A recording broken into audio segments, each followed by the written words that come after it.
பொன்னம்பலம் ஒரு இந்திய நடிகர் மற்றும் ஸ்டண்ட்மேன். 1990களில் இந்திய திரைப்படங்களில் எதிரி வேடங்களில் நடித்ததற்காக இவர் மிகவும் பிரபலமானார். இவர் பிறப்பு 11 நவம்பர் 1963. இவர் செய்யும் தொழில்கள் நடிகர், ஸ்டண்ட்மேன், இயக்குனர். பொன்னம்பலம் சினிமாவில் ஒரு ஸ்டண்ட்மேனாக அறிமுகமானார். மேலும் பெரும்பாலும் படங்களில் கூடுதல் போராளியாக தோன்றினார். அபூர்வ சகோதரர்கள் 1989 மற்றும் மைக்கேல் மதன காமராஜன் 1990 உள்ளிட்ட படங்களில் சிறிய வேடங்களில் நடித்துள்ளார்.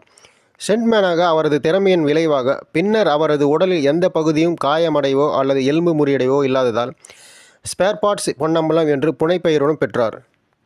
2018ஆம் ஆண்டு கமல்ஹாசன் தொகுத்து வழங்கிய பிக் பாஸ் தமிழ் ரியாலிட்டி ஷோவின் 2வது சீசனில் பொன்னம்பலம் பங்கேற்றார். அவர் வீட்டில் தங்கியிருந்த சர்ச்சைக்குள்ளாதது. ஏனெனில் அவர் வீட்டு பெண்களை பற்றி, குறிப்பாக யாஷிகா ஆனந்த், ஐஸ்வர்யா தத்தா, மமதி, ஷாரி மற்றும் மும்தாஜ் ஆகியோருக்கு எதிராக பெண் வெறுப்பு கருத்துக்களை தெரிவித்ததாக குற்றம் சாட்டப்பட்டது மற்றும் 2வது வார நிகழ்ச்சியில் ஒவ்வொரு வாரமும் வெளியேற்றத்திற்கு பரிந்துரைக்கப்பட்டார்.